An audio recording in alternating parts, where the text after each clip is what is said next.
Hello everyone, welcome to HW News. Have you ever imagined a life without Google? With significant population around the world using Android phones, it is hard to say if anyone has not heard of or even used Google. The search engine giant has literally become the go-to site for almost everything under the sun. You name it and you will find the reference on Google.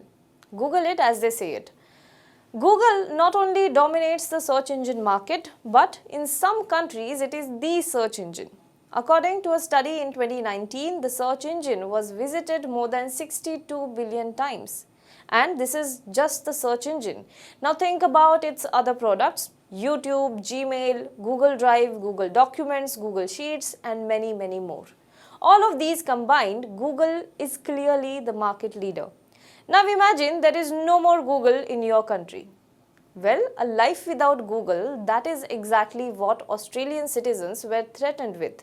And this came from none other than the company itself. Google is battling the Australian government over a controversial bill proposed by the latter. And not long ago, matters had worsened so much so that the tech giant had said that it may stop providing search results in Australia if the government passes a new bill.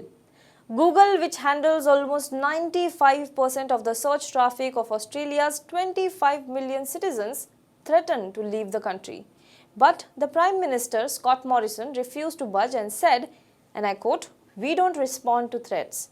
Australia makes our rules for things you can do in Australia. That's done in our parliament," unquote. Well, the big tech versus government fight is not new. In the United States, the big tech companies have faced antitrust hearings over how their algorithms work, whether they helped politicians in their election campaigns or to amplify their messages, etc. In India as well, social media giants like Facebook and Twitter have clashed with the government. But the fight between Google and Australian government is different because it involves the news media. News media that chooses to be on the internet, and with billions of people today depending upon the internet and digital media for their source of news, it becomes all the more important to talk about it. So in today's video, we will talk about the Google versus Australian government clash. What is this all about? What are the media organizations saying? And what impact can it have on news media across the world? If you too are dependent on internet for your news source, I would urge you all to watch this video till end. As internet reaches far corners of the world, new markets are opening up for the tech giants. There is now more content on the internet and Google helps to bring you the relevant of it all. Based on its criteria, it lists pages that have the most relevant information about something that you are searching for. This power of Google to reach far and wide also provided an opportunity for news publishers to explore a new platform. The Australian government, however, wants Google to pay the country's publishers for the news links and snippets its search engine surfaces. Google refuses to do so, saying that it indeed is bringing more visibility to these publishers. This battle is now 7 months old, but it is far from over. Now let's talk about how did it start. The clash began with the News Media Bargaining Code. The Australian Competition and Consumer Commission, which is ACCC, developed a mandatory code of conduct to address the bargaining power imbalances between the Australian news media businesses and digital platforms, including Google and Facebook. It believed the former were at a disadvantage.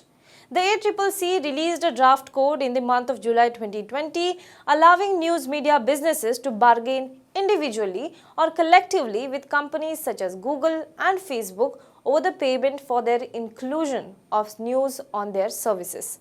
It would require Google and local publishers to reach an agreement within 3 months of becoming a law, or the government-appointed panel will decide the compensation. Very importantly, it also would require that Google informs publishers of changes to its algorithm before they take effect. Reason being, the changes in algorithm do affect the search engine results. So far, the Australian government has said that the code will be applicable to Google and Facebook, and other companies may be added later. The bill is draft and has not become a law yet. Now, what is Google saying about this? While Google says it supports the idea of financially supporting publishers appearing on its platform, paying for snippets that come up in the search engine result undermines the idea of an open internet. It said this would break the way Google search works. The company also argues the arbitration process is likely to result in unfairly high fees. The search engine's exit from the country would be a worst case scenario, that is what a Google spokesperson said. But the tech giant also said that code affects the ability to link freely between the websites, which is fundamental to any search engine. If the code is implemented, then Google will have to pay the publishers of certain news media outlets so that their links show up as search results. Google has also said that the code requires the company to give news publishers special treatment, which means a notice period of 14 days informing them about the algorithm changes and certain internal practices. So why has the confrontation escalated all of a sudden? The matters escalated as a part of the bill proposes to establish an arbitration model under which an Australian judge would determine how much Google should pay if the company fails to reach an agreement with a publisher. This mechanism is dividing opinions. Google is arguing that this produces an incalculable financial risk for the company. Some believe that search engines earn considerable money from the media content, whereas publishers earn very little. Google, however, argues that publishers benefit from the platform as users are directed to media content when it is indexed on the Google News feed and elsewhere. But publishers want a bigger share of the pie by receiving licensing fees. Let's talk about whether Google is now blacking out media. The issue, however, goes beyond Australia versus Google fight. This has been under discussion globally. What is happening in Australia is just pushing it to a wider global attention. It is argued that the big tech has much control on the news content that you and I consume. Recently, Google temporarily blocked certain Australian media content to some users in the country. The company said the move was a test run, an experiment of sorts, but it was widely interpreted as a show of force. That is, oppose Google and you risk disappearing from its search results. This will lead to facing dire economic consequences as well. The company removed its Google News product from Spain in 2014 as well, when the government passed a copyright law forcing it to pay publishers for headlines and news snippets. Is Google Showcase the answer to this? While the Australian Senate was deliberating on the new bill, Google introduced a News Showcase, a feature in the Google News app on Android and iOS that delivers curated news from participating publications.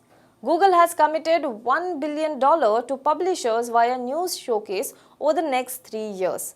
7 Australian publishers have already joined the project at the launch in early February. One of the country's biggest media companies, Seven West Media, has also signed up for this program, but confidentiality agreements prevent them from revealing how much Google exactly pays them. So, will more countries follow Australia's example? While Google has threatened to leave the Australian market, anticipating that not much loss in revenue, the trouble for the tech giant is not over. What if other countries which form its biggest of the markets follow the Australian leads? And that's where the real trouble for Google lies. The EU, the European Union, is readying 2 pieces of the legislation. One that will hold Google responsible for illegal content on its platform, like articles encouraging terrorism, and the other that will enforce stricter anti-competition measures. In the US, Google's search and advertising businesses are already under increasing attack by lawmakers as well as state and federal prosecutors. Google faces 3 major antitrust lawsuits. The Australia's bill has already caught the eyes of a Canadian minister and member of European Parliament from Greece. Google has faced pressure from authorities elsewhere also to pay for the news. Last month, it signed a deal with a group of French publishers, paving the way for the company to make digital copyright payments. While it can pay publishers in Australia, the company fears that the precedent it would set. If the Australian government manages to pass the bill, it will be the first law in the world that would force the digital giant to finance journalism. Meanwhile, Google has ramped up its effort to campaign against the proposed law.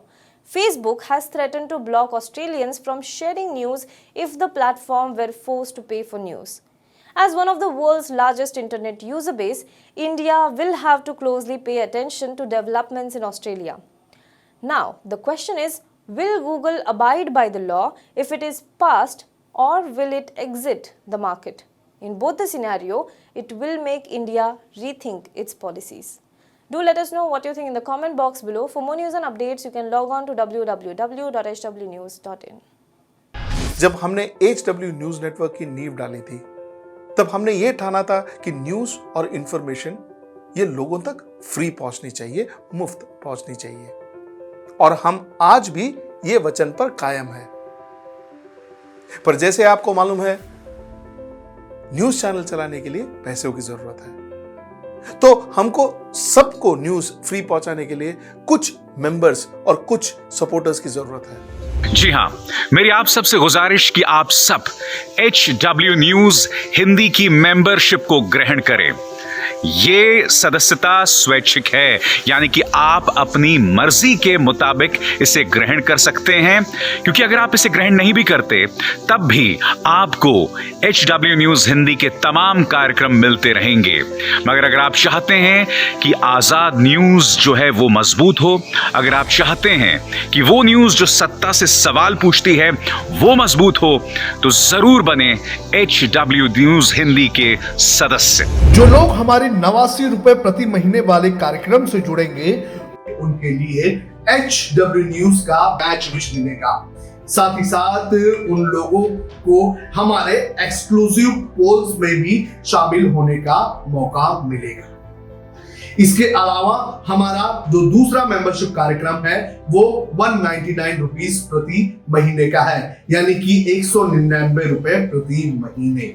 और इस programme में हमारे जो members हैं उन्हें 99 रुपए के programme वाले सभी चीजें तो मिलेंगी। इसके अलावा बिजनेस से जुड़ी हुई बातें भी हम करेंगे। हमारे एक्सपर्ट अखिलेश भार्गव से आप बिजनेस से जुड़े हुए अपने सवाल भी पूछ सकते हैं। हम उम्मीद करेंगे कि आप इस निष्पक्ष पत्रकारिता की राह में हमें पूरी तरह से योगदान देंगे।